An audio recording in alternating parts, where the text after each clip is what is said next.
नमस्कार, आप देख रहे हैं राजधानी लाइव और आपके साथ मैं हूं निशा रौतेला। तो चलिए राजधानी लाइव की शुरुआत करते हैं राजधानी की इस बड़ी खबर के साथ। तो आपको बता दें कि दिल्ली के मुख्यमंत्री अरविंद केजरीवाल ने शुक्रवार को उपराज्यपाल वीके सक्सेना से मुलाकात की है और ये मुलाकात केंद्रीय जांच ब्यूरो द्वारा अगस्त में उप मुख्यमंत्री मनीष सिसोदिया के आवास पर छापेमारी करने के बाद पहली बार हुई है। और ये साप्ताहिक बैठक थी जो हर शुक्रवार को मुख्यमंत्री और उपराज्यपाल के बीच होती है। बैठक के बाद मीडिया को संबोधित करते हुए सीएम केजरीवाल ने कहा कि बैठक खुशहाल माहौल में संपन्न हुई है और दोनों ने बैठक में राजधानी से जुड़े कई मुद्दों पर चर्चा की है। केजरीवाल ने कहा कि उपराज्यपाल के साथ साथ हमारी साप्ताहिक बैठक हमेशा होती है, लेकिन पिछले कुछ हफ्तों से बैठक नहीं हुई थी क्योंकि मैं शहर से बाहर था और आज बैठक अनुकूल माहौल में संपन्न हुई है और हम दोनों ने शहर के कई मुद्दों पर चर्चा की है। मुख्यमंत्री ने कहा कि मैंने उनसे अनुरोध किया कि हम नगर निगम से जुड़े मुद्दों के लिए मिलकर काम करेंगे। और केजरीवाल ने मीडिया को बताया कि बैठक के दौरान कचरे के पहाड़ और शहर में स्वच्छता व्यवस्था को ठीक करने के मुद्दे पर भी चर्चा की गई। सिसोदिया के घर पर छापेमारी के बाद एलजी के साथ कई मुद्दों पर चल रही खींचतान के सवाल पर दिल्ली के मुख्यमंत्री ने कहा कि जो भी कुछ हुआ है वो दुर्भाग्यपूर्ण था। मुझे उम्मीद है कि अब स्थिति में सुधार होगा और आज हम दोनों के बीच बहुत अच्छा माहौल था और हमारी जो है मुलाकात हुई थी, ऐसा अरविंद केजरीवाल ने कहा।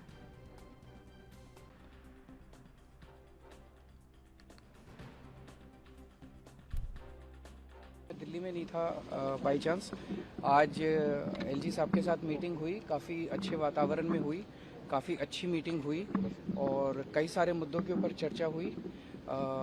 मैंने उनसे निवेदन किया कि थोड़ा सा मिलके एमसीडी को थोड़ा दुरुस्त करते हैं क्योंकि दिल्ली में सफाई जो है उसकी काफ़ी ज़्यादा समस्या होती जा रही है, चारों तरफ गंदगी काफ़ी फैलती जा रही है। और दूसरा जो कूड़े के पहाड़ हैं, उन कूड़े के पहाड़ों को अगर अभी जिस स्पीड से चल रहा है उनका कम करने का सिलसिला, उस स्पीड से तो काफ़ी टाइम लग जाएगा। तो उसमें मैंने कहा कि अगर दिल्ली सरकार की तरफ से कोई भी मदद चाहिए तो हम करने के लिए तैयार हैं। तो इन दो मुद्दों पे ज़्यादा चर्चा हुई कि कूड़े के पहाड़ों को कैसे ठीक किया जाए और दिल्ली में सफाई की व्यवस्था को कैसे ठीक किया जाए, क्योंकि सफाई की काफ़ी ज़्यादा मेरे पास कंप्लेंट है। ये दुर्भाग्यवश है जो भी हुआ और मैं उम्मीद करता हूँ कि सिचुएशन इम्प्रूव होनी चाहिए। आज दिल्ली के लिए मेरी बहुत अच्छे, हम दोनों के बीच में काफ़ी अच्छा वातावरण था, दोनों के बीच में काफ़ी अच्छी बातचीत। कॉलेजों की तरफ से कुछ है कि सैलरी कट का कुछ मुद्दा है, प्रोफेसर को सैलरी नहीं मिल रही है और केंद्रीय मंत्री ये कह रहे हैं कि दिल्ली सरकार समय से पैसे नहीं दे रही है, फंड नहीं जारी कर रही है। मैं पता करके बताऊंगा, मुझे एग्जैक्टली अभी मिल।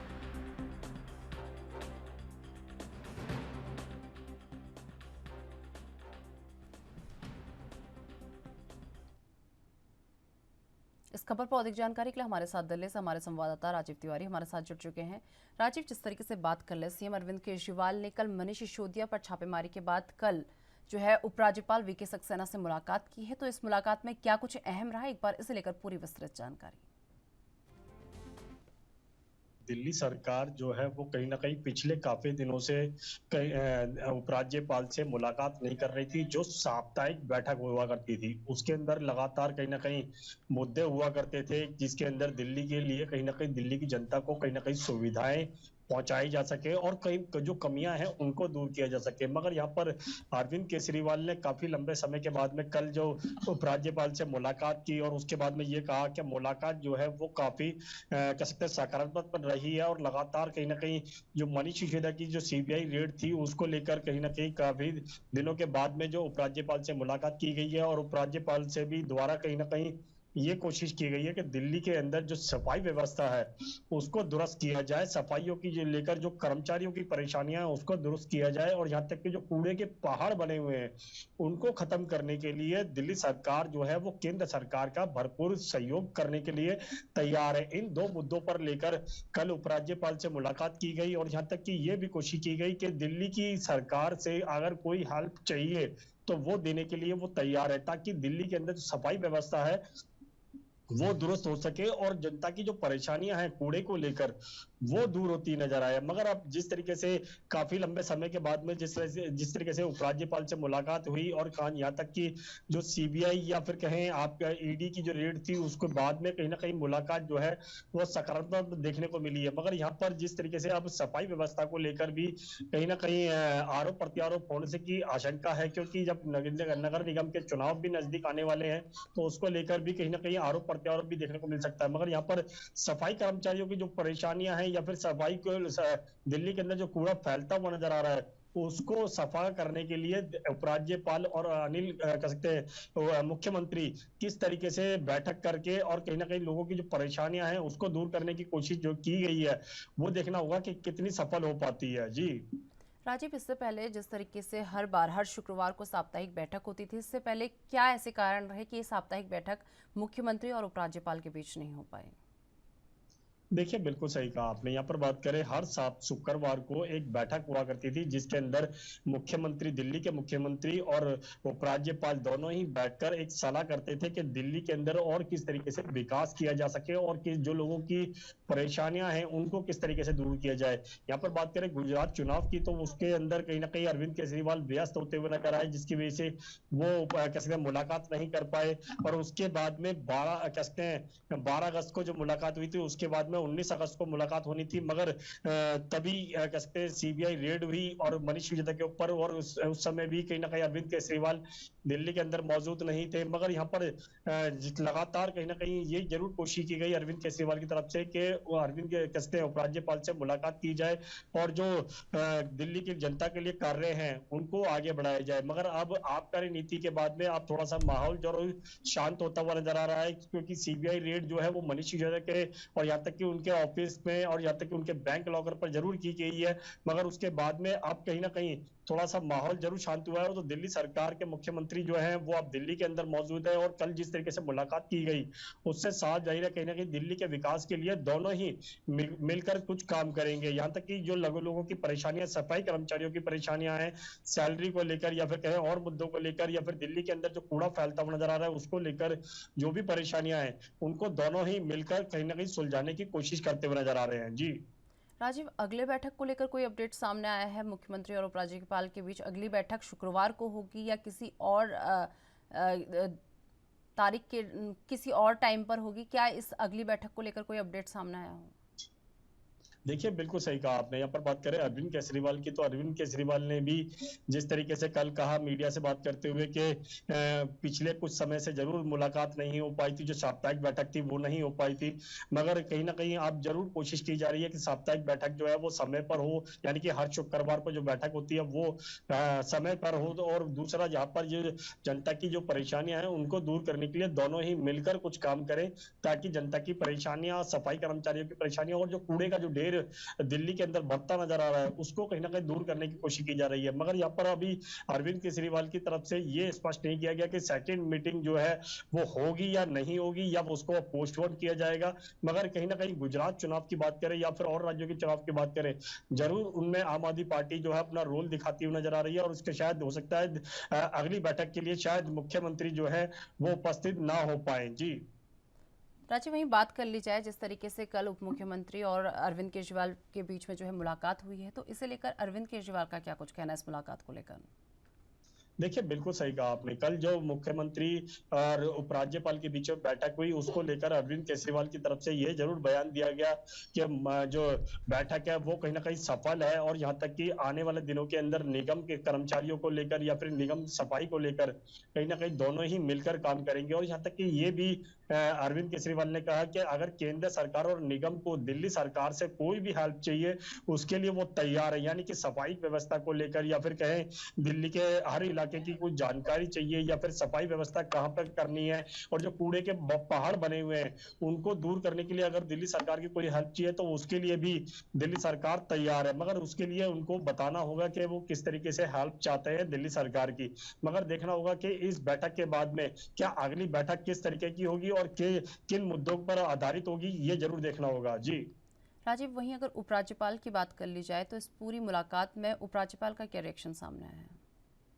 देखिए, बिल्कुल सही कहा आपने। कल की मुलाकात की बात करें तो उपराज्यपाल की तरफ से जरूर प्रेस वार्ता नहीं की गई, मगर यहाँ ये जरूर संदेश दिया गया कि बैठक जो है वो काफी सकारात्मक रही है, और यहाँ तक कि दोनों ही मिलकर कुछ अच्छे काम करेंगे ताकि दिल्ली की जनता को कुछ राहत मिल सके। मगर यहाँ पर जो कूड़े की परेशानियों को लेकर आम आदमी पार्टी ने बार बार कहा कि हम कूड़े की परेशानियों को दूर करना चाहते हैं, दिल्ली के अंदर जो पहाड़ बने हुए कूड़े के उनको दूर करना चाहते हैं, और यहाँ तक कि गलियों के अंदर जो सफाई है या फिर व्यवस्था जो खराब हो चुकी है उसको कहीं ना कहीं दुरुस्त करने के लिए दिल्ली सरकार भरपूर कोशिश कर रही है।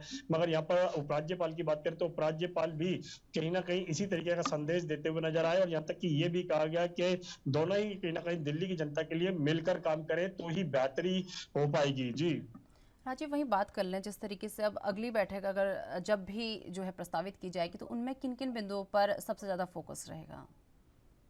देखिए, बिल्कुल सही कहा आपने। अगली बैठक की बात करें तो अभी अगली बैठक के लिए ये समय डिसाइड नहीं किया गया, मगर हाँ, शुक्रवार जैसे ही आएगा शायद उससे एक दिन पहले ही इसकी जानकारी दी जाएगी कि अरविंद केजरीवाल दिल्ली के अंदर मौजूद हैं या नहीं है, या मुलाकात हो रही है या नहीं हो रही है। दूसरा, यहाँ पर जिस तरीके से अगली बैठक किस विषय पर होगी ये तो अरविंद केजरीवाल और उपराज्यपाल ही बता सकते हैं, मगर जिस तरीके से अभी जो कोशिश की जा रही है कूड़े के ढेर को खत्म करने के लिए, क्योंकि पिछले काफी समय से बार बार कहा जा रहा था कि दिल्ली के अंदर जो कूड़े के पहाड़ बने हुए हैं तो उनको खत्म करने के लिए टेंडर दिए जा रहे हैं, उनको सफा करने के लिए काफी कोशिशें की जा रही हैं, मगर वो जो पहाड़ है कूड़े का वो अभी तक खत्म होता हुआ नजर नहीं आ रहा है, जिसकी वजह से कहीं ना कहीं जनता की जो परेशानियां हैं वो बढ़ती हुई नजर आ रही है। और देखना होगा अगली बैठक क्या कूड़े के ढेर को लेकर ही रहेगी या फिर और किसी विषय को रहेगी। जी चलिए राजीव, बहुत बहुत धन्यवाद हमारे साथ जुड़ने के लिए और ये तमाम जानकारी हमारे साथ साझा करने के लिए।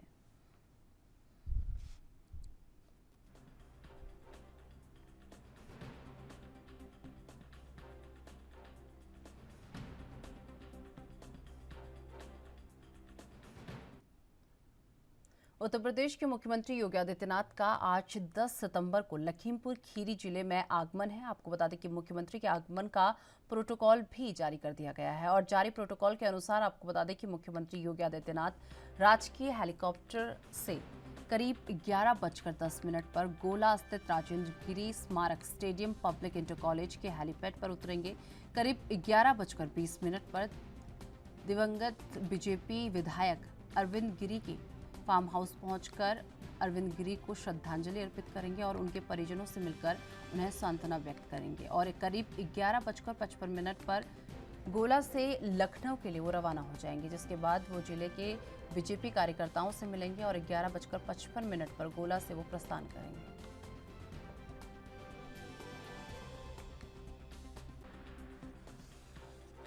आपको बता दें कि उत्तर प्रदेश के मुख्यमंत्री योगी आदित्यनाथ आज 10 सितंबर को लखीमपुर खीरी में उनका आगमन है और मुख्यमंत्री के आगमन का प्रोटोकॉल भी जारी हो गया है और जारी प्रोटोकॉल के अनुसार मुख्यमंत्री योगी आदित्यनाथ राजकीय इंटर कॉलेज राजकीय हेलीकॉप्टर से करीब 11:10 पर गोला स्थित राजेंद्र गिरी स्मारक स्टेडियम पब्लिक इंटर कॉलेज के हेलीपैड पर उतरेंगे।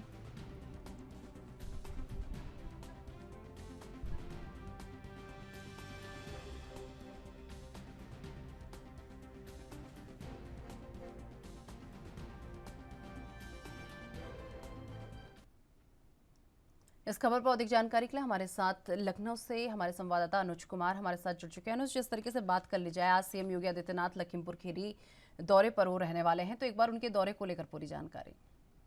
जी, ये आज जो है हमारे सूबे के मुख्यमंत्री जी आदित्यनाथ जी आ रहे हैं। इनका आगमन यहाँ पे 11:10 पर पब्लिक इंटर कॉलेज गोला में इनका आगमन।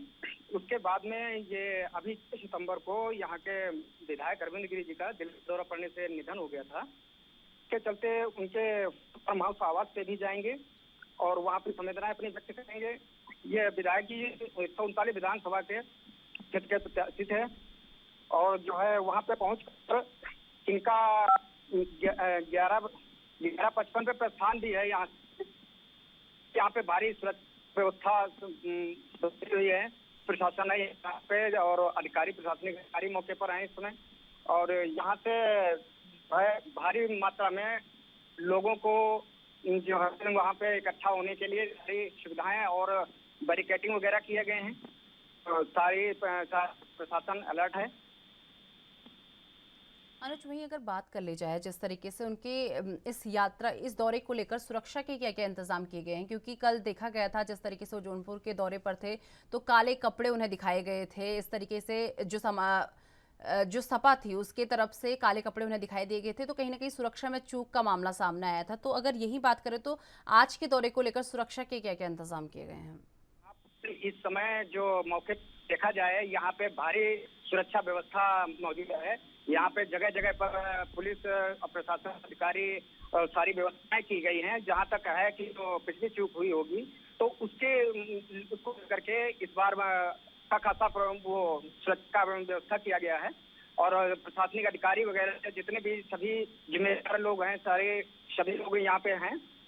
जो है जनता के लिए अलग से एक व्यवस्था बनाई गई है, जहाँ से वो दूर से ही और बैरिकेड के अंदर ना आने पाए। इसको लेकर के काफी जो है व्यवस्था की गई है। अनुज, जिस तरीके से आज लखीमपुर खीरी दौरे पर जो है सीएम योगी आदित्यनाथ रहने वाले हैं, तो क्या इस बीच वो किसानों से भी कोई मुलाकात कर सकते हैं या उनसे कोई बातचीत की जा सकती है?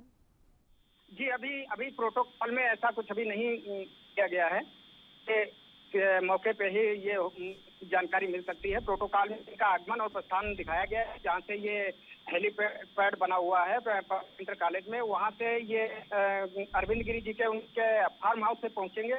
उसके बाद में प्रस्थान होगा। बीच में अभी प्रोटोकॉल में ऐसा कुछ अभी नहीं दिया गया है। अनुज, वही बात कर ली जाए, अपने इस दौरे के दौरान क्या सीएम योगी आदित्यनाथ जनसभा को भी संबोधित कर सकते हैं? जी बिल्कुल, जनसभा को कर सकते हैं और काफी संख्या में पब्लिक भी आ रही है, जनता भी आ रही है। उनके हो सकता है दो शब्द सुनने के लिए। फिलहाल अभी प्रोटोकॉल में अभी नहीं दिखाया गया, जनसभा को संबोधित करेंगे, लेकिन हो सकता है कि उनकी व्यवस्थाओं में ये एक सिस्टम बनाया जा रहा है। हो सकता है दो शब्द कहने के लिए जनता भी वहाँ से रूबरू हो सकती है। और काफी क्षेत्र के काफी जगह से सभी लोग वहाँ पे एकत्रित हो रहे हैं सीएम योगी जी को देखने के लिए। सीएम योगी के दौरे को लेकर लखीमपुर खीरी वासियों का क्या कुछ कहना है? उनका यही कहना है कि जो है यहाँ पे जो समस्याएं हैं योगी जी देखें।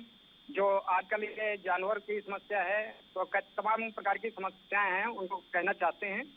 और हो सकता है ये लिखित में भी दिया जा सके अधिकारियों को।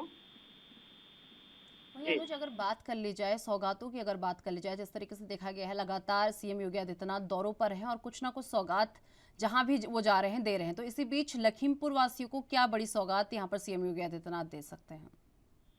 जी, अभी उम्मीद तो बहुत लोग लगाए बैठे हैं। अभी जो नए सौगात अभी दी थी उसको भी लेकर के लोगों में काफी है और काफी जनता खुश है। और यहाँ भी आए हैं तो हो सकता है उन्हें उम्मीद हो कि एक नई सौगात दें या कुछ ऐसा काम करने के जनता के लिए बहुत ही लाभप्रद हो सकता है। तो उम्मीद लगाए बैठी है। अभी जो है जो भी सौगात देंगे उसको अभी कहा नहीं जा सकता है। प्रोटोकॉल के हिसाब से देखा जाए तो अभी कुछ भी उसमें इस प्रकार की अभी नहीं कहा गया है। जी अनुज, वहीं अगर बात कर ली जाए सीएम योगी आदित्यनाथ के दौरे को लेकर अभी तक क्या क्या तैयारी जो है लखीमपुर खीरी में कर ली जा चुकी है? जी, तैयारियों में हेलीपैड जहाँ पे पीआईसी कॉलेज में बना हुआ है, भारी मात्रा में वहाँ पे भारी संख्या में पुलिस स्टाफ मौजूद है वहाँ पे इस समय मौके पर। और जगह जगह पुलिस पूरे जिला गोकरणनाथ में, इसको छोटी काशी के नाम से भी जाना जाता है, और जगह जगह पे पुलिस चप्पे चप्पे पर मौजूद है इस समय। और सारी सुरक्षा व्यवस्था चाक चौबंद है प्रशासन की तरफ से। चलिए अनुज, बहुत बहुत धन्यवाद हमारे साथ जुड़ने के लिए और ये तमाम जानकारी हमारे साथ साझा करने के लिए।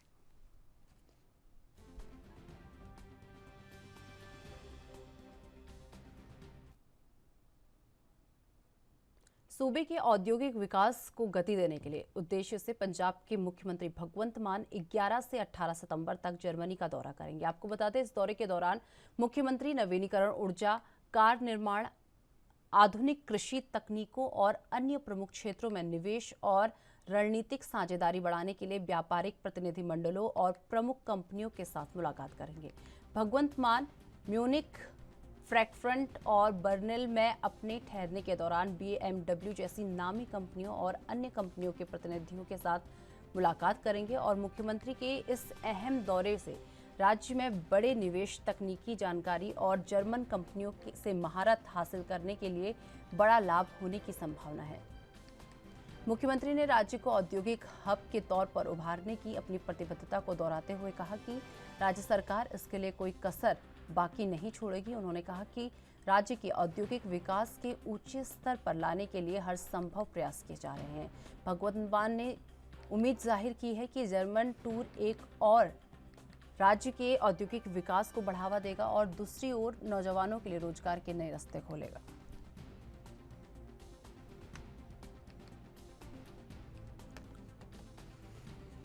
तो आपको बता दें कि 11 से 18 सितंबर तक मुख्यमंत्री भगवंत मान जर्मनी दौरे पर रहेंगे और औद्योगिक विकास को, पंजाब में औद्योगिक विकास को बढ़ाने के लिए ये दौरा काफ़ी अहम माना जा रहा है। तो सूबे के औद्योगिक विकास को गति देने के उद्देश्य से पंजाब के मुख्यमंत्री भगवंत मान 11 से 18 सितंबर तक जर्मनी का दौरा करेंगे। इस दौरे के दौरान मुख्यमंत्री नवीनीकरण ऊर्जा, कार निर्माण, आधुनिक कृषि तकनीकियों और अन्य प्रमुख क्षेत्रों में निवेश और रणनीति साझेदारी बढ़ाने के लिए व्यापारिक प्रतिमंड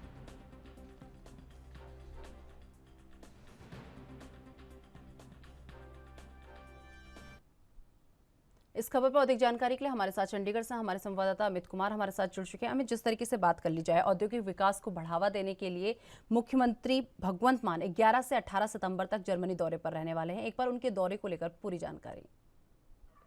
जी बिल्कुल निश्चित, सीधे तौर पे बात करें तो एक हफ्ते का अगर हम सीधे तौर पे कह सकते हैं कि ये दौरा रहने वाला है, जिसमें वो जर्मनी के बड़े बड़े मल्टीनेशनल ब्रांड के जाने वाले हैं। जैसे कि देख सकते हैं पंजाब में जो हम कह सकते हैं कि एक बहुत ज्यादा जरूरत है नई इंडस्ट्रीज लाने की।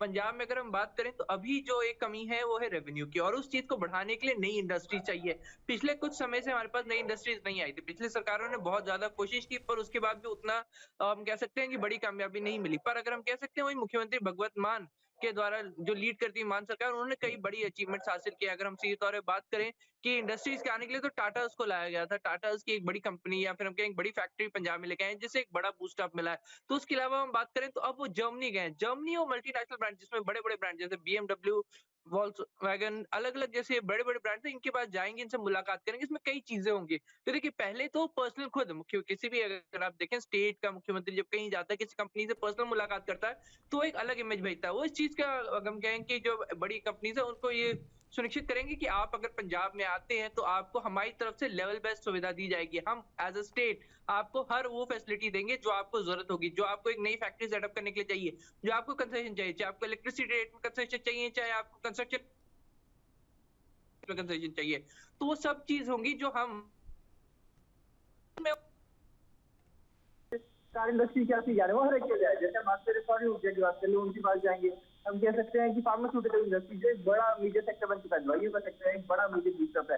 तो वो दूसरा उसके से हम कार सेक्टर की बात करते हैं। ये तीनों ऐसे सेक्टर है जो तीनों ही बहुत अहम है और किसी भी स्टेट को अपलिफ्ट करने में मेजर बूस्टअप रह सकते। देखिए, अगर हम बात करें कार सेक्टर की, इंडिया एक बहुत बड़ा हब हो सकता है इंडस्ट्रियल का, जिनमें गाड़ियों की अगर हम कहीं यूसेज की बात करें तो इंडिया में काफी ज्यादा कार यूसेज, कई भी नए मैन्युफैक्चर अपना इंडस्ट्री सेटअप करता है, क्योंकि कई लोग सोचते हैं, तो उससे पंजाब को एक अच्छा बूस्टअप मिलेगा। उसके बाद दवाइयों का, दवाइयों के लिए भी कोई दवाइयों के लिए अगर बात कर सकते हैं, चाहे इंपोर्ट पे हो चाहे विद इन इंडिया यूज की बात करें, तो एक अच्छा प्लेटफॉर्म तैयार हो सकता है। पूरी सब चीजों को देखते हुए मुख्यमंत्री 11 से 18 तारीख तक जर्मनी जा रहे हैं और वहाँ पे लेटेस्ट अगर हम इस बारे में कहें कि जो इंडस्ट्री लीडिंग कंपनी है उनसे आके मुलाकात करेंगे, उनसे बोलेंगे कि आप पंजाब आइए, पंजाब को मौका दीजिए, क्योंकि हम आपको जो आपको सुविधा चाहिए हम अपनी तरफ से आपको जरूर देंगे। जी अमित, वही बात कर ली जाए, जिस तरीके से सीएम भगवंत मान जर्मनी दौरे पर जा रहे हैं, तो उनके साथ और कौन कौन जर्मनी दौरे पर जा सकता है? हाँ देखिए, अभी तक हम कह सकते हैं कि सिर्फ मुख्यमंत्री भगवंत मान ही जाते नजर आ रहे हैं, पर जैसे हमें अब तक जानकारी मिल रही है कि शायद चांसलर उनके साथ हरजोत बैंस, कुलदीप धारीवाल और कुछ और अन्य कैबिनेट मिनिस्टर साथ में जा सकते हैं। क्योंकि कई अलग अलग चीजें होंगी जो देखिए जमीन एक्वायर करनी, तो उसमें कहीं ना कहीं की जरूरत नजर आ रही है। वहीं हम दूसरी तरफ बात करें कि वित्त मंत्री हरपाल चीमा जा सकते हैं, रेवेन्यू के लेके कई मेजर डिसीजन होने के लिए कहाँ पे कंसेशन देंगे, कहाँ पे क्या दे सकते हैं। क्योंकि इलेक्ट्रिसिटी, उसके अलावा हम बात करें कि हरभजन ईक्यू इलेक्ट्रिसिटी मिनिस्टर हम कहेंगे, क्योंकि अब दूसरा सबसे इम्पोर्टेंट किसी भी इंडस्ट्री की सबसे मेन चीज जो आगे जाके होती है वो इलेक्ट्रिसिटी की, क्या प्रॉपर इलेक्ट्रिसिटी मिलेगी, क्या रेट कंसेशन रेट में मिलेंगे, क्या प्रॉपर सप्लाई आती रहेगी। तो उन सब चीजों को लेकर हम देख सकते हैं कि एक लमसम चीज जा सकती है, पर अभी तक हम कह सकते हैं कि सिर्फ मुख्यमंत्री भगवंत मान का ऑफिशियल टूर ही कंफर्म हो पाया है। अमित, वही बात कर ली जाए, जिस तरीके से जर्मनी दौरे पर सीएम भगवंत मान रहने वाले हैं, तो उनकी दौरे को लेकर क्या क्या तैयारियां जो हैं पूरी कर ली गई हैं? देखिए दौरे को लेकर सबसे ज्यादा पहले तो हम कह सकते हैं कि जमीन चेक किया गया कि कहाँ कहाँ पे इंडस्ट्रीज आ सकते हैं, क्योंकि आप सीजन मतवारा प्रोजेक्ट के एग्जाम्पल देख सकते हैं कि वहाँ पे किसानों द्वारा एक बड़ा मेजर प्रोजेक्ट किया गया कि हम यहाँ पे किसी भी तरह की इंडस्ट्री सेटअप करने के फेवर में नहीं है। तो उन सब चीजों को देखते हुए अब जमीन को अटवाए के जमीन को चेक किया जा रहा है कि कहाँ कहाँ पे इंडस्ट्री सेटअप की जा सकती है, कहाँ कहाँ पे हमारा वेकेंट लैंड है, कहाँ कहाँ पे हम जमीन को रिप्रेजेंट कर सकते हैं कि आप अपनी इंडस्ट्री यहाँ सेटअप कीजिए, जहाँ पे आपको कन्वीनियंट ट्रांसपोर्ट फैसिलिटी मिले, जहाँ पे आपको कन्वीनियंट इलेक्ट्रिसिटी मिल सके, जहाँ पे आपको कन्वीनियंट लेबर मिल सके। देखिए इंडस्ट्री चीजों में चलती है, एक प्रॉपर इलेक्ट्रिसिटी होनी चाहिए, मतलब कि इलेक्ट्रिसिटी प्रॉपर होनी चाहिए। दूसरे और क्या पर्याप्त मात्रा में लेबर, या फिर हम कहेंगे जो हम कह सकते हैं कंपनी के वर्कर जो वो पर्याप्त मात्रा में उपलब्ध होनी चाहिए और किसी तरह की दिक्कत परेशानी ना आए। और फाइनल अगर हम कह सकते हैं कि ट्रांसपोर्ट फैसिलिटी, अगर एक बार जो प्रोडक्ट तैयार हो गया तो उसको ट्रांसपोर्ट करने में किसी तरह की दिक्कत ना आए। ये तीन चीजें हैं और इन सब चीजों का बाकायदा ब्यौरा लेकर, डिटेल लेकर मुख्यमंत्री भगवंत मान हम कह सकते हैं कि जर्मनी दौरे करेंगे। अमित, वही बात कर ली जाए, जिस तरीके से जर्मनी दौरे पर भगवंत मान रहेंगे तो अपने दौरे को लेकर उनका क्या कुछ कहना है? कोई संदेश जनता के नाम, वहाँ के जो युवा है उनके नाम कोई संदेश? देखिए खुद मुख्यमंत्री भगवंत मान ये चीज कहते हुए नजर आए हैं कि इंडस्ट्रीज हम पंजाब में ला करेंगे, पंजाब की यूथ को पंजाब से बाहर नहीं आने देंगे, उनको बाकायदा पंजाब में ही फैसिलिटेट करेंगे, पंजाब में अपने रोजगार के ऐसे अवसर लाएंगे जिससे वो खुद पंजाब में रुके, ना ही पंजाब छोड़ के या फिर हम कहेंगे देश छोड़ के कनाडा, यूएसए या ऑस्ट्रेलिया जाए। उन्हें चीज बिल्कुल क्लियर कट कर दिया, उन्होंने कहा कि हम अपने लेवल पे मल्टीनेशनल इंडस्ट्री यहाँ लाएंगे जो कनाडा यूएस बेस पर ही उनको अपॉर्चुनिटी देगी, कनाडा यूएस बेस पर ही उनको सैलरी देंगे। तो इन सब चीजों को उन्होंने बार बार हाईलाइट किया। उसके लिए वो अलग अलग लेवल से अपनी लेवल से अलग अलग इंडस्ट्रीज ला रहे हैं, चाहे वो एमएनसीज हो, चाहे वो सॉफ्टवेयर इंडस्ट्रीज हो, चाहे फिर हम बात करें कि कार मैन्युफैक्चरर्स हो और फार्मास्यूटिकल्स को टारगेट किया जा रहा है। क्योंकि अपने लेवल बेस पे कोशिश कर रही है भारत सरकार की जितना हो सके उतनी डाइवर्स इंडस्ट्रीज क्या लाई जा सके। पंजाब तो हम कह सकते हैं कि मेजर क्षेत्र है जहाँ एक खेतीबाड़ी सूबा या फिर कृषि आधारित सूबा उससे कन्वर्ट करके हम चीज कह सकते हैं कि एक इंडस्ट्रियल हब बनाया जाए, क्योंकि हमारे पास कई चीजें कामयाबी है, लुधियाना एग्जाम्पल ले सकते हैं, वो एक इंडस्ट्रियल हब बन चुका है। उसके अलावा हम कह सकते हैं कई और मेजर इंडस्ट्रियल हब बनने के चांसेस है पंजाब के पास, पर वही किसी तरफ से पहले उस पर ध्यान नहीं दिया। और अब वो ध्यान दिया जा रहा है तो हम कह सकते हैं कि अगर समय में अच्छी अपॉर्चुनिटी मिलती है, पंजाब सरकार अच्छी अपॉर्चुनिटी लाने में कामयाब होती है तो पंजाब को एक मेजर हिस्सा मिल सकता है, चाहे वो इंडस्ट्रियल सेक्टर में हो चाहे वर्क सेक्टर में। अमित, वही बात कर ली जाए, जैसे 11 से 18 सितंबर तक सीएम भगवंत मान जर्मनी दौरे पर रहने वाले हैं, तो इस बीच क्या इस बात को लेकर कोई अपडेट सामने आया है कि किस दिन क्या कार्यक्रम उनका रहेगा और किससे वो मिल सकते हैं 11 से 18 सितंबर के बीच? नहीं, ये अगर हम कहें कि ऑफिशियली हमारे कह सकते हैं कि डिटेल सामने नहीं है कि 11 से 18 सितंबर में किस के साथ मुलाकात होगी, कब तक मुलाकात होगी, ये ऑफिशियली अब तक कोई ऐसी डिटेल सामने नहीं आई है। शायद हम कह सकते हैं कि जब टूर शुरू होगा तो ऑफिशियली उनकी तरफ से यही कन्वे किया जाएगा कि आज किसके साथ मुलाकात होगी या फिर किसके साथ मुलाकात हो सकती है, पर अभी तक ये डिस्कस नहीं किया गया है। सिक्योरिटी रीजन भी होते हैं क्योंकि पास मुख्यमंत्री भगवंत मान जो ट्रैवल करते हैं ये चीज हम सिक्योरिटी को भी कई चीजें पॉइंट ऑफ व्यू ध्यान में रखना होता है, तो इस चीज लेकर अभी तक ऐसे डिस्कस नहीं किया।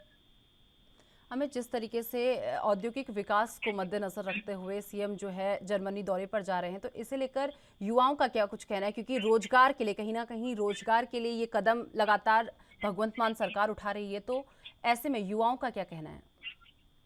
युवा काफी खुश हैं। देखिए युवा चाहते हैं कि पंजाब में इंडस्ट्री आए, युवा चाहते हैं कि वो अपना घर छोड़ के बाहर ना जाना पड़े। जो चाहते हैं कि ज्यादा से ज्यादा इंडस्ट्रीज यहाँ पे आए, कि हमें ज्यादा से ज्यादा फैसिलिटीज मिले, हमें ज्यादा से ज्यादा अगर हम कह सकते हैं कि एक बड़ा से बड़ा प्लेटफॉर्म मिले ताकि हमें अच्छी से अच्छी पे स्केल मिले। तो देखिए देश छोड़ के कोई भी क्यों जाना चाहेगा, अपने घर से दूर कोई जाना चाहेगा, कोई भी नहीं चाहता जब तक उसको अच्छी अपॉर्चुनिटी नहीं मिलती है। तो अगर पंजाब में ही यूथ कह रहे हैं कि हमें मल्टीनेशनल कंपनीज आ रही है, हमें उस लेवल की अपॉर्चुनिटीज मिल रही है, अगर उस लेवल का पे स्केल मिल रहा है जो अगर हमें पंजाब छोड़ के किसी दूसरे स्टेट में जाके या फिर कनाडा अमेरिका जाके मिलता है, तो हम आखिर क्यों कनाडा अमेरिका जाएंगे अपने घरों से, अपने पेरेंट्स से दूर रह के? हम बाकायदा अपने यहाँ पे ही अपने स्टेट में रह के खुद यूथ मानते हैं कि हमारा ब्रेन ड्रेन हो रहा है, हमारा सभी वर्किंग कैपिटल या फिर हमारा जो यूथ है जो एक्चुअली का वर्कफोर्स है वो पंजाब छोड़ के जा रहा है। और अगर प्रॉपर इंडस्ट्रीज आ जाती है, अगर अच्छी इंडस्ट्रीज आ जाती है तो हम यहाँ पे रुकेंगे, हमें ऑफकोर्स एक अच्छा अपॉर्चुनिटी मिलेगी तो हम ऑफकोर्स पंजाब में ही रुकेंगे, पंजाब को ही अपडेट करने में मेहनत करेंगे। चलिए अमित, बहुत बहुत धन्यवाद हमारे साथ जुड़ने के लिए और ये तमाम जानकारी हमारे साथ साझा करने के लिए।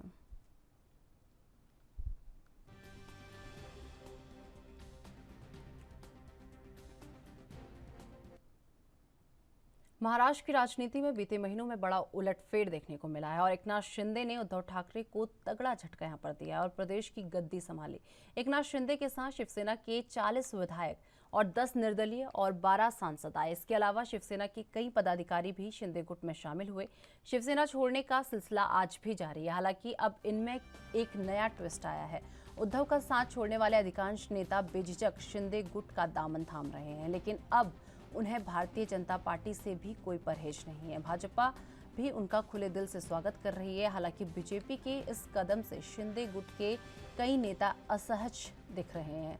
हम बात कर रहे हैं अमरावती जिले के शिवसेना के उद्धव ठाकरे धड़े के मौजूदा जिलाध्यक्ष राजेश वानखेड़े का। उन्होंने गुरुवार को बीजेपी का दामन थामा। उसके साथ ही अमरावती जिला परिषद के सदस्य, पंचायती समिति के सदस्य और कुछ पूर्व नगर सेवक भाजपा के प्रदेश अध्यक्ष चंद्रशेखर बावनकुले की उपस्थिति में भाजपा में शामिल हो गए।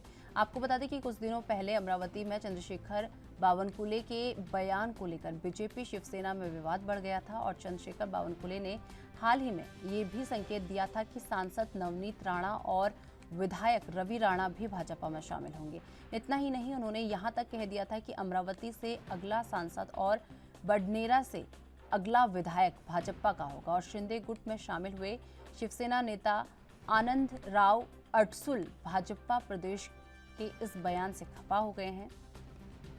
आपको बता दें कि सांसद गजानन कृतिकर वो भी अब किसी भी वक्त शिंदे गुट का दामन थाम सकते हैं।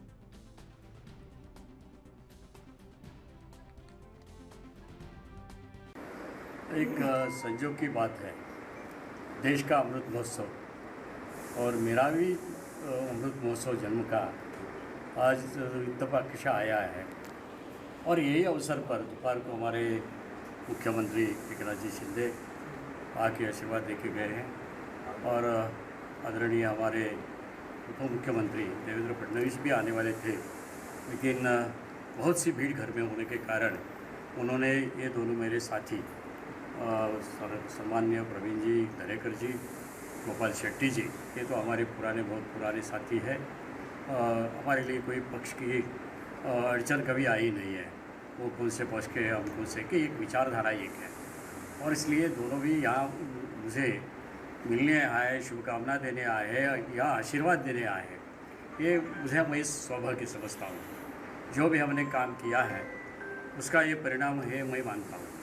आज भी मेरे बैंक के सभी साथी और बाकी लोग ऐसे कम से कम 5 घंटा में खड़ा था और उनका जो भी समर्थन हमेशा मिलता है, वो सहयोग मिलता है, तो आज उसका प्रदर्शन भी हुआ। ये हिसाब से मैं मेरा सौभाग्य समझता हूँ। वही मेरे लिए, मेरे परिवार के लिए एक बहुत बड़ा संयोग है।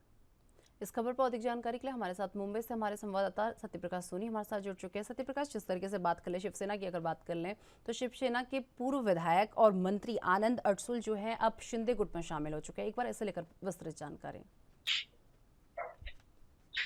बिल्कुल मुस्कान जी, महाराष्ट्र में खासकर शिवसेना को एक बार फिर से बड़ा झटका लग सकता है, क्योंकि शिवसेना के पूर्व मंत्री और विधायक आनंद राव अडसुल अब एकनाथ शिंदे गुट में शामिल हो चुके हैं। जैसा कि कल तस्वीरें देखने को मिली कि आनंद अडसुल का 75वां जन्मदिन मनाया जा रहा था। इस मौके पर खुद मुख्यमंत्री एकनाथ शिंदे उनके घर गए, उन्हें बधाई दी। इस दौरान स्थानीय सांसद गोपाल शेट्टी और उनके साथ विधानसभा के पक्ष नेता प्रवीण दरेकर पहुंचे थे। प्रवीण दरेकर ने इस मौके पर यह स्पष्ट कर दिया कि आने वाले समय में बहुत जल्द ही शिवसेना का एक और सांसद बतौर, उन्होंने नाम भी लिया, गजानन कीर्तिकर हमारे साथ आ सकते हैं, आशीर्वाद दे सकते हैं एकनाथ शिंदे गट को। ये कहीं न कहीं उद्धव की जो शिवसेना है उन्हें एक बड़ा झटका लग सकता है, क्योंकि जो अटकलें लगाई जा रही थी कि शिवसेना का एक सांसद और एक विधायक एक बार फिर से एकनाथ शिंदे गट में शामिल हो सकता है, तो कल प्रवीण दरेकर ने यह स्पष्ट कर दिया कि यह इशारा किसकी तरफ था। मुस्कान जी, तो वहीं आपको बता दें कि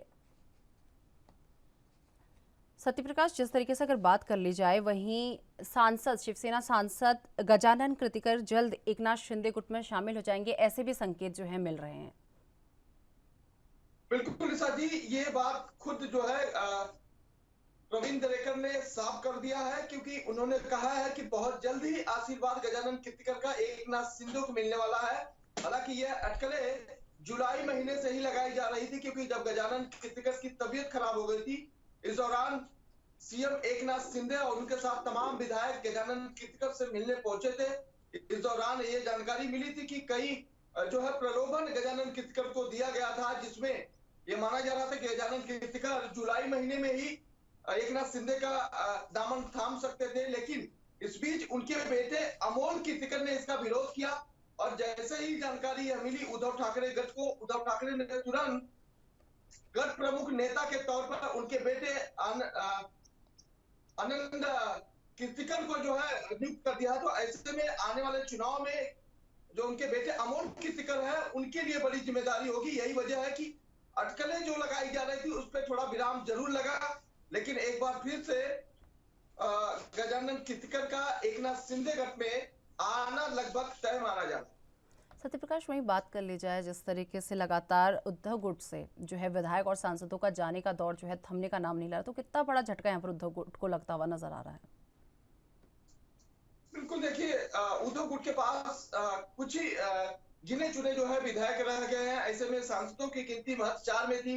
लेकिन अगर एक सांसद गजानन कीर्तिकर एकनाथ शिंदे गुट में चले जाते हैं तो जाहिर तौर पर शिवसेना के लिए बहुत बड़ा झटका होगा। खासकर उद्धव ठाकरे की जो शिवसेना है उन्हें बहुत झटका लगने वाला है, क्योंकि लगातार जिस तरह से एकनाथ शिंदे गुट लगातार लोगों से मिलना जुलना और लगातार ग्राउंड स्तर पे जो काम चल रहा है उससे कहीं न कहीं आम जनता और तमाम नेताओं में काफी प्रभाव दिख रहा है। यही वजह है कि लगातार एकनाथ शिंदे गणपति दर्शन के दौरान 256 से ज्यादा गणपति पंडालों में गया और लोगों से मुलाकात की। तो यह कहीं न कहीं दर्शाता है कि किस तरह से एकनाथ शिंदे अपने जो जमीनी स्तर से जुड़े होने का अनुभव था उसका जो है शेयर कर रहे हैं। यही वजह है कि आनंद अरसूल के 75वें जन्मदिन के मौके पर उनके घर पहुंचे, उनसे आशीर्वाद लिया और उनके साथ समय व्यतीत करते हुए उनके परिवार को भी आशीर्वाद दिया। तो ये माना जा रहा है कि आने वाले समय में जिस तरह का प्रभाव एकनाथ शिंदे आम जनता और नेताओं के बीच में छोड़ रहा है, ऐसे में उद्धव ठाकरे की जो शिवसेना है उन्हें बड़ा आघात लग रहा है। सत्यप्रकाश, वहीं बात कर ली जाए जिस तरीके से शिवसेना से लगातार सांसदों और विधायकों का जाने का दौर है, लगातार चलता जा रहा है, तो इसी कड़ी में एकनाथ शिंदे का जिस तरीके से लगातार शिंदे गुट में जो है विधायक सांसद शामिल हो रहे हैं, तो इस पर एकनाथ शिंदे का क्या रिएक्शन सामने आ रहा है? देखिए, एकनाथ शिंदे का कल जो उन्होंने अपने गणपति दर्शन के दौरान संबोधन किया उसमें सीधे तौर पर वो उद्धव ठाकरे के खिलाफ आक्रामक दिखे।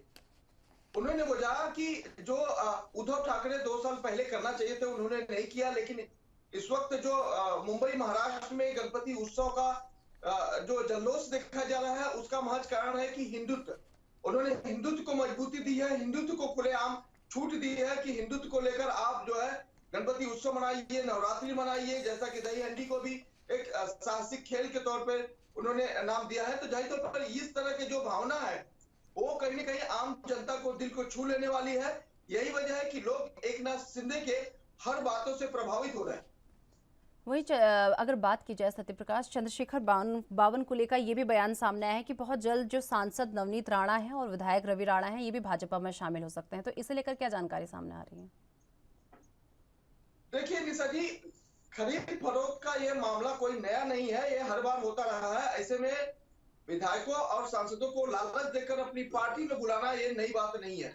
ऐसे नवनीत राणा और रवि राणा जिस तरह से काफी समय से भारतीय जनता पार्टी के साथ जुड़े रहे और उनकी तारीफ करते रहे, खासकर नवनीत राणा के ऊपर जिस तरह से हनुमान चालीसा को लेकर विवाद हुआ था, ऐसे में भारतीय जनता पार्टी खासकर केंद्रीय मंत्रालय जो है उनके साथ खड़ा रहा। तो ऐसे में ये अटकलें बेहद नजदीक है कि नवनीत राणा और रवि राणा जो है भारतीय जनता पार्टी के दामन थाम सकते हैं, क्योंकि उन्हें भी मंत्रिमंडल में जगह देने का जो है बात कही गई है। तो हर नेता विधायक ये चाहता है कि उन्हें मंत्री बनाया जाए और फिर इसका जो है फायदा आम जनता को। वही सत्यप्रकाश, क्या इसी कड़ी में किसी और सांसद या विधायक जो है, कोई और सांसद विधायक जो है शिंदे गुट में शामिल हो सकते हैं, ऐसी कोई संभावना जताई जा रही हो? बिल्कुल निशा जी, देखिए सांसद विधायक को तो नहीं, लेकिन एक बात जरूर सामने आ रही है कि कुछ नगर सेवक जो वर्तमान नगर सेवक है, यानी कि जो नगर सेवक के पद पे हैं या नगर सेवक के जो पूर्व नगर सेवक है उनका जो है एकनाथ शिंदे गुट में जाने का जो है संकेत मिल रहा है, क्योंकि कल ही मुख्यमंत्री एकनाथ शिंदे के साथ आए हुए तमाम नेता और मंत्रिमंडल के लोग जो है इस तरह की चर्चा कर रहे थे कि उद्धव गुट के कई नगर सेवक जो है उनके पक्ष में शामिल हो सकते हैं। फिलहाल पक्ष में जाने की बात की जो अटकलें हैं वो गजानन कीर्तिकर के साथ है, यानी कि अगर गजानन कीर्तिकर एकनाथ शिंदे गुट में जाते हैं तो जाहिर तौर पर उनके साथ कुछ नगर सेवक, कुछ शाखा प्रमुख, कुछ विभाग प्रमुख और कुछ गट प्रमुख भी उनके साथ जा सकते हैं, जिसमें शिवसेना को बड़ा आघात हो सकता है। सत्यप्रकाश, जिस तरीके से लगातार ये जो है विधायकों सांसदों का जाने का दौर थम नहीं रहा, तो इसी बीच उद्धव गुट का क्या कुछ कहना है, क्योंकि बहुत बड़ा झटका यहाँ पर उन्हें लग रहा है, तो इस बीच उद्धव गुट का क्या कुछ कहना है?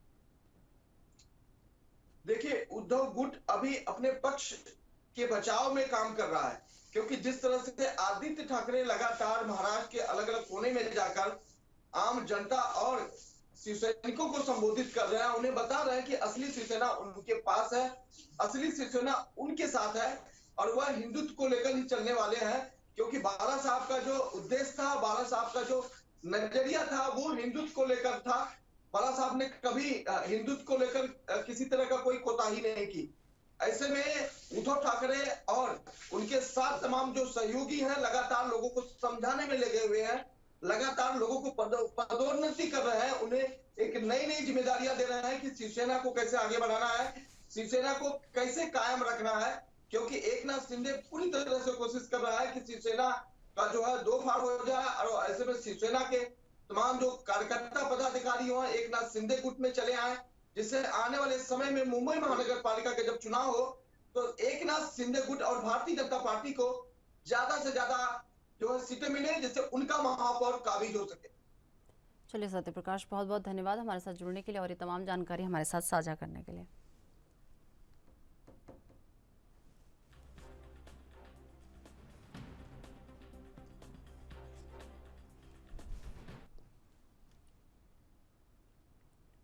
हिमाचल विधानसभा चुनाव से पहले भाजपा में बैठकों का दौर शुरू हो गया है, तो वहीं कांग्रेस के स्क्रीनिंग कमेटी के सदस्य यहां ही अपनी पार्टी की नब्ज टटोल रहे हैं और भाजपा में पार्टी नेता संगठनों और मोर्चाओं की बैठक लेकर पार्टी को ग्राउंड लेवल पर और मजबूत कर रहे हैं। इसी कड़ी में शुक्रवार को पार्टी प्रदेश प्रभारी अविनाश राय खन्ना ने ठियोग में भाजपा किसान, महिला और युवा मोर्चा की संयुक्त बैठक में भाग लिया। बैठक की अध्यक्षता जिला महसूस अध्यक्ष अजय श्याम व विधायक बलवीर वर्मा ने की, तो वहीं कांग्रेस की राष्ट्रीय अध्यक्ष सोनिया गांधी द्वारा गठित स्क्रीनिंग कमेटी के सदस्य उमंग सिंघार ने शुक्रवार को शिमला और किन्नौर के 10 चुनाव क्षेत्र के टिकट आवेदकों से 1-to-1 बात की और इस दौरान ज्यादातर नेता अपने समर्थकों के साथ राजीव भवन शिमला पहुंचे।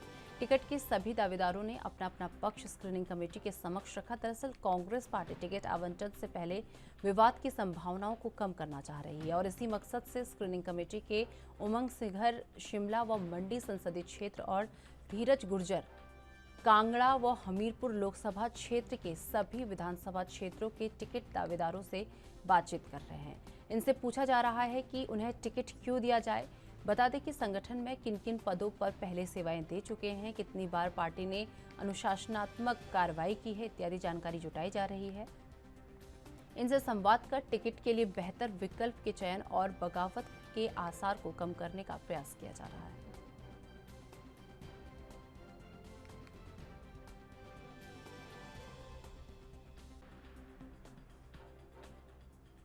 तो आपको बता दें, जिस तरीके से हिमाचल में विधानसभा चुनाव को अब महज 1 महीना रह गया है, उसी बीच अब बैठकों का दौर जो है लगातार शुरू हो चुका है। सभी पार्टियां पूरे जोरों शोरों के साथ तैयारियों में लग चुकी हैं, चाहे बीजेपी हो, आम आदमी पार्टी हो, चाहे कांग्रेस हो, सभी अपनी तैयारियां पूरी कर रही हैं और धीरे धीरे कर जो है गारंटी देना शुरू कर दिया है और लोगों को किस तरीके से रुझाया जाए इस पर चुनावी रणनीति बनाई जा रही है। तो कुछ ही 1 महीने बाद हिमाचल में विधानसभा चुनाव है, जिसे लेकर बैठकों का दौर जो है शुरू हो चुका है। लगातार रैलियां जो है प्रस्तावित की जा रही हैं, बीजेपी की बड़ी बड़ी रैलियां हो रही हैं। इसी कड़ी में अब बीजेपी के बड़े दिग्गज जो हैं हिमाचल पहुंच सकते हैं और वहीं अगर आम आदमी पार्टी की बात कर ली जाए तो आम आदमी पार्टी भी इन चुनाव में पीछे हटती हुई नजर नहीं आ रही है। वो भी पूरे जी जान से इस चुनाव में लगी हुई है। लगातार सीएम भगवंत मान हो गए, चाहे डिप्टी सीएम मनीष सिसोदिया या सीएम अरविंद केजरीवाल लगातार हिमाचल के दौरे पर भी आ रहे हैं।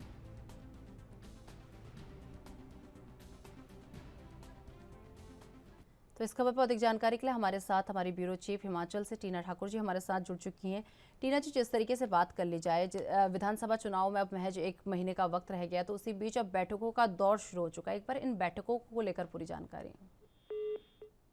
जिस तरह से विधानसभा चुनाव को लेकर काफी कम समय रह गया है, तो ऐसे में जो है भाजपा और कांग्रेस दोनों में जो है बैठकों का दौर और जो कार्यकर्ताओं के साथ जो बैठकें हैं उनका दौर ज्यादा तेज हो चुका है। और इसी क्रम में जो है पिछले कल जो अविनाश राय खन्ना है हिमाचल में, वो जो है उन्होंने जो है ठियोग में जो है भाजपा जो जिला महासू है उसकी जो बैठक ली और वहाँ पे जितने ये संगठनात्मक जिला उसमें जितने 706 बूथ है उनमें जो विभिन्न मोर्चा है, भाजपा के विभिन्न मोर्चा है, उनकी जमीनी स्तर पे वो किस तरह का काम कर रहे हैं उसकी फीडबैक ली। और आने वाले जो युवा मोर्चा की रैली है 24 सितंबर को मंडी में, उसके लेकर युवा मोर्चा की किस तरह की तैयारियां हैं और किस तरह यहाँ से कितने लोग वहां जाएंगे, उसका किस तरह का प्रबंधन रहने वाला है, उसके ऊपर जो है कल ये बैठक जो है वो ली गई। और दूसरी तरफ अगर हम कांग्रेस की बात करें तो कांग्रेस में जो है स्क्रीनिंग कमेटी के जो सदस्य हैं वो शिमला पहुंचे हैं और उन्होंने जो है जो टिकट आवेदक हैं उनसे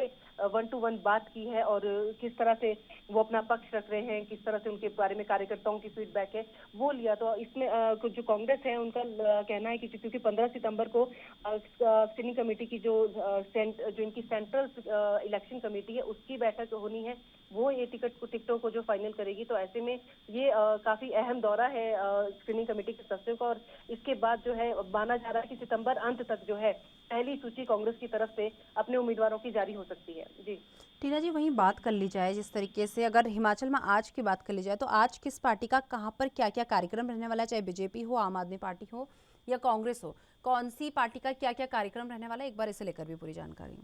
जी देखिए, जो कांग्रेस है, कांग्रेस में तो आज भी जो है अलग अलग जो विधानसभा क्षेत्रों के लोग हैं वो पहुंचेंगे राजीव भवन। और जो इसमें जो धर्मशाला है, कांगड़ा है और चंबा है, मंडी है, वहाँ के लोग जो पहुंचेंगे और अपना जो पक्ष है वो स्क्रीनिंग कमेटी के सदस्यों के सामने रखेंगे। तो ऐसे में जो हिमाचल में जो प्रदेश कार्यालय है राजीव भवन कांग्रेस का, उसमें काफी राजनीतिक सरगर्मियां काफी तेज है। ये भी कहा जा रहा है कि जो भावी उम्मीदवार है, जो एक टिकट से कई उम्मीदवारों ने आवेदन किया है, कईयों के बीच तू मैं भी हुई है, काफी जो गर्मा गर्म जो माहौल है राजीव भवन का इस टाइम बना हुआ है।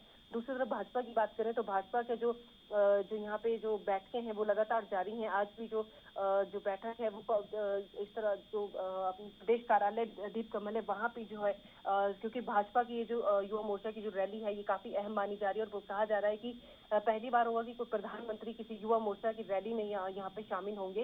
तो उसको लेके जो है काफी जो सक्रिय है भाजपा भी तो इस तरह की कोई कमी नहीं रखना चाहती। उसको लेके लगातार प्रबंधन की तमाम तरह की जो तैयारियां उस पर लगातार बैठकें हो रही हैं, अलग अलग हो रही हैं। आज शिमला में दीप कमल में है, इसी तरह मंडी में हो रही है, क्योंकि मंडी में लगातार मुख्यमंत्री खुद भी नजर रखे हुए हैं क्योंकि वहाँ पे जो पड्डल मैदान है वहाँ पर ये रैली होनी है। इसी तरह 17 सितंबर को जब प्रधानमंत्री का जन्मदिन आता है तो उस दिन भी जो है यहाँ पे ब्लड डोनेशन कैंप पूरे हिमाचल में भाजपा ने रखे हैं। तो उसको लेकर तमाम तरह की जो तैयारियां उसको लेकर जो बैठक की जा रही है। तो दूसरी तरफ आम आदमी पार्टी की बात करें तो आम आदमी पार्टी के जो तरफ से जो कल ही बड़ी जो रैली है मंडी में की गई थी और वहाँ पे जो है 6 और गारंटियां जो है अरविंद केजरीवाल की तरफ से हिमाचल को मिली है। तो ऐसे में कहा जा रहा है कि आप देख सकते हैं कि जो तीनों पार्टियां हैं अपने अपने स्तर पे जो है जमीनी स्तर पे कहें अपने कार्यकर्ताओं के साथ कहें बैठकों के दौर लगातार उन्होंने जारी रखे हुए हैं, लोगों के बीच वो जा रहे हैं क्योंकि सभी जानते हैं कि आने वाले विधानसभा चुनाव को लेकर काफी कम समय रह गया। तो ऐसे में तीनों पार्टियां चाह रही हैं कि उनकी जो तैयारियां हैं उसको लेकर जो है वो लोग अभी से जो है सक्रिय रहे। जी टीना जी, वहीं बात कर ली जाए जनता को लुभाने के लिए अब तक अगर बात कर ली जाए तो किस पार्टी ने कितनी सौगातें दी हैं, कितनी गारंटियां अभी तक दी गई हैं। जिस तरीके से कल की अगर बात कर लें तो कल आम आदमी पार्टी द्वारा जो है गारंटियां दी गई हैं, एक बार इन सभी सौगातों और गारंटियों को लेकर एक बार पूरी जानकारी। जी देखिए, क्योंकि पिछले कल ही जो कहा जा रहा था कि 5वीं गारंटी हिमाचल की जनता को अरविंद केजरीवाल की तरफ से देने जो दिल्ली के डिप्टी सीएम है मनीष सिसोदिया और पंजाब के मुख्यमंत्री भगवंत मान आए थे मंडी में और उन्होंने जो है काफी जो बड़ी 5वीं गारंटी तो नहीं, हम 6 गारंटी उन्होंने एक साथ दी है कि हिमाचल को वो भ्रष्टाचार मुक्त बनाएंगे, लोगों को जो है अपने जो काम है सरकारी कार्यालयों में जाना नहीं पड़ेगा, फोन पर उनके काम हो जाएंगे। और उस तरह जो बागवानों को जो तमाम तरह की समस्या है उसके ऊपर यहाँ पे जो गत्ते की जो फैक्ट्री है, ट्रे की जो फैक्ट्री है, वो खुद आम आदमी पार्टी ने कहा कि वो यहाँ वो लगा कर देंगे। तो इस तरह जो अगर आप देखेंगे जो बेरोजगार लोग हैं, 6 लाख सरकारी नौकरियों की बात आम आदमी पार्टी ने यहाँ कही है कि हिमाचल की जनता को 6 लाख सरकारी नौकरियां वो देंगे, और जिसको वो नौकरी नहीं दे पाएंगे 3,000 रुपया बेरोजगारी भत्ता वो हिमाचल के जो युवा है उनको देंगे। तो ऐसे में ये काफी अहम दौरा था, और काफी जो आप देखेंगे कि काफी जो महत्वपूर्ण इनकी तरफ से जो गारंटियां हैं वो जनता को दी गई। हालांकि देखना यह है कि जनता उसको कितनी गंभीरता से लेती है और आने वाले दिनों में कितना जो ये लोग हैं जो आम आदमी पार्टी के साथ खुद को जुड़ा मानते हैं, क्योंकि काफी बड़ी जो ये गारंटियां हैं जनता के साथ जो जुड़ी हुई हैं वो दी गई है। जैसे रोजगार गारंटी है, तीर्थ यात्रा गारंटी है, भ्रष्टाचार मुक्त हिमाचल की गारंटी है, व्यापारियों और पर्यटन क्षेत्र के लिए गारंटी दी गई है, पंचायत की गारंटी दी गई है, बागवान और किसानों के लिए गारंटी दी गई। इस तरह हम कहें कि एक साथ 6 गारंटियां जो है पिछले कल हिमाचल की जनता को आम आदमी की पार्टी की तरफ से मिली है। दूसरी तरफ क्योंकि सत्तारूढ़ भाजपा खुद यहाँ पे सरकार चला रही है, तो ऐसे में वो लगातार कह रही है कि हमने 5 सालों में बहुत सारे जो नौकरियां हैं वो दी हैं, युवाओं के लिए स्टार्टअप योजनाएं शुरू की हैं, उद्योगों को बढ़ावा दिया है। तो आप देखेंगे कि दोनों पार्टियां अपने अपने स्तर पर जो है वो दावे कर रही हैं। हालांकि कांग्रेस की तरफ से भी बहुत बड़ी जो कहें कि घोषणाएं की गई हैं, उन्होंने भी मिनी घोषणा पत्र एक निकाला है, उसमें 10 जो घोषणाएं हैं वो हिमाचल की जनता को जो गारंटियां वो दी गई है। उसमें भी बड़ी बात वही है कि बेरोजगारों के लिए उन्होंने कही है बात, महिलाओं को राशि सम्मान राशि देने की बात कही गई है। तो आप देखिए कोई भी तीनों पार्टियों में से कोई पीछे नहीं है, लेकिन देखने वाली बात अब यही है कि जनता इन तीनों पार्टियों में से किसकी जो गारंटी है, किसकी घोषणा है उसको गंभीरता से लेती है और उसका साथ देती है। जी चलिए टीना जी, बहुत बहुत धन्यवाद हमारे साथ जुड़ने के लिए और ये तमाम जानकारी हमारे साथ साझा करने के लिए।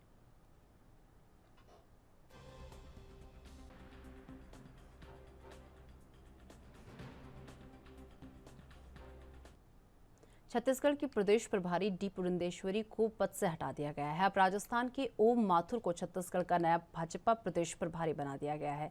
यह आदेश जेपी नड्डा के निर्देश पर भाजपा के राष्ट्रीय महासचिव अरुण सिंह ने जारी किया है। दिल्ली से जब शुक्रवार की शाम से ये फरमान आया, तब पुरंदेश्वरी राष्ट्रीय अध्यक्ष जेपी नड्डा के ही साथ रायपुर के प्रदेश भाजपा कार्यालय में बैठक कर रही थी।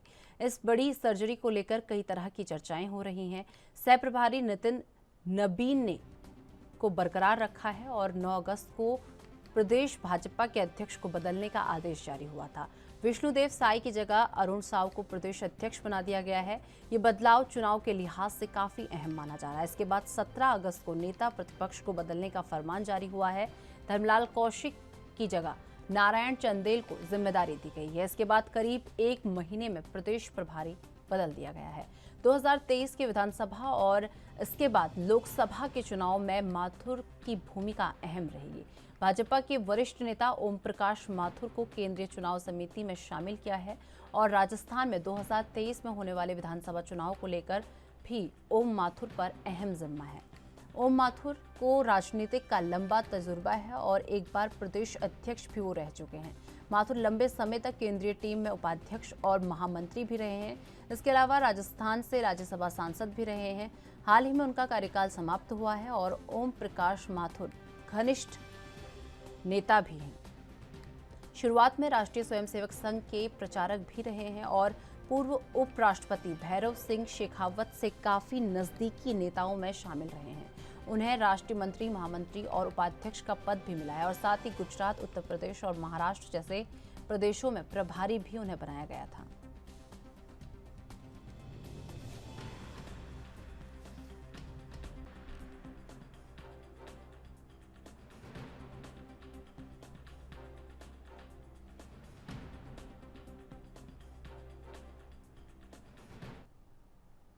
इस खबर पर अधिक जानकारी के लिए हमारे साथ हमारे संवाददाता रायपुर से अखिलेश तिवारी हमारे साथ जुड़ चुके हैं। अखिलेश, जिस तरीके से बात कर ली जाए छत्तीसगढ़ की अगर बात कर लें तो छत्तीसगढ़ के प्रदेश प्रभारी को पद से हटाकर अब उनकी जगह पे राजस्थान के ओम माथुर को छत्तीसगढ़ का नया प्रदेश प्रभारी बनाया गया है। एक बार पहले तो इसे लेकर पूरी जानकारी।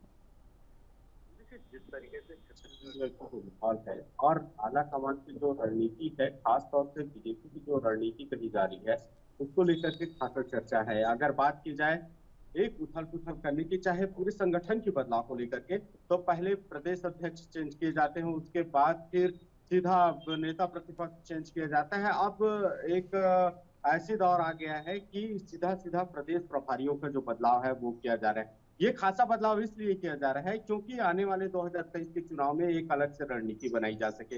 रणनीति इस तरीके से बनाई जा रही है कि पहले अमित शाह का दौरा होता है, दौरे के अंदर में ही एक अलग से बिगुल फूंका जाता है कि किसका किसका भागीदारी कौन कौन से रूप में देखा जा रहा है, इसका भी आकलन किया जाता है। इसके बाद फिर सीधा ओम माथुर को बना दिया जाता है यहाँ का प्रदेश प्रभारी। तो एक बड़ा दौर भी देखने को मिल रहा है और निश्चित तौर पे यहाँ की जो रणनीति है, खास तौर से 3 दिनों तक के जो चलने वाले आरएसएस की जो बैठक है उसमें भी अहम फैसला लिया गया है। तो आरएसएस को प्रमुख रूप से सामने लेकर के आने वाली जो क्रियाकलाप है वो देखने को ये स्पष्ट मिल रहा है, क्योंकि ओम जो माथुर है वो आरएसएस से जुड़े हुए हैं और वो प्रचारक भी रहे हैं। तो निश्चित तौर पे एक नए कायाकल्प करने की जो तैयारी है और आरएसएस को उतारने के लिए मैदान में जारी है। और आने वाले समय में ये भी चर्चा का विषय बन रहा है कि कहीं ना कहीं जो मुख्यमंत्री का जो दौर है वो आरएसएस के किसी भी व्यक्ति को लेकर के दौड़ में शामिल किया जा सकता है। जी अखिलेश, वहीं बात कर ली जाए, अगर छत्तीसगढ़ में जिस तरीके से कांग्रेस और बीजेपी में किस तरीके की टक्कर यहाँ पर देखने को मिल रही है, क्योंकि लगातार जो है कांग्रेस में, छत्तीसगढ़ में कांग्रेस का वर्चस्व रहा है, तो उस बीच अब किस प्रकार की टक्कर बीजेपी और कांग्रेस में छत्तीसगढ़ में देखने को मिल रही है? देखिए, सबसे बड़ी चीज होती है किसी भी प्रदेश की संस्कृति को लेकर के। कल की अगर जो भाषण और राष्ट्रीय अध्यक्ष का जो कार्यकर्ता सम्मेलन हुआ था उसमें मात्र इकलौता अरुण साह जो प्रदेश अध्यक्ष है उसके भाषण बस छत्तीसगढ़ी बस में हुआ है, बाकी सभी के सभी हिंदी में दिए हैं। कहीं ना कहीं छत्तीसगढ़ी को अपनाया भी जा रहा है, जो पहले कांग्रेस कर चुकी है अपनी संस्कृति को अपनाने के लिए। चाहे भोजन की बात किया जाए, चाहे परंपरागत व्यवहार की बात किया जाए, सभी को अपनाने की जो क्रियाकलाप है वो कांग्रेस पूर्ण रूप से शामिल कर लिया है, लेकिन भाजपा अब तक अपना नहीं पाई है। सबसे बड़ा खामियाजा इसमें भुगतना पड़ सकता है। लेकिन कल अरुण साव का जो भाषण रहा है वो सबसे बेहद आकर्षण पूर्ण रहा है। तो कहीं ना कहीं ये बात स्पष्ट नजर आ रही है कि संस्कृति को लेकर के जो अपनाने के क्रियाकलाप है वो स्पष्ट होते हैं और धरातल के जो किस्से हैं, खास तौर से गांव स्तर के, उनको समझाने के लिए किस तरीके से भाजपा मैदान में उतरती है ये देखने वाली बात रहेगी। क्योंकि कांग्रेस तो उतर चुकी है, चाहे उधरगढ़ी के मामला हो, चाहे राम मंदिर चंदपुरी की बात किया जाए, इस सारे को बनवाने तो अखिलेश, बहुत बहुत धन्यवाद हमारे साथ जुड़ने के लिए और ये तमाम जानकारी हमारे साथ साझा करने के लिए। तो फिलहाल मेरे साथ राजधानी लाइव में बस इतना ही। देश दुनिया की तमाम बड़ी खबरों के लिए देखते रहिए एनबी न्यूज़। नमस्कार।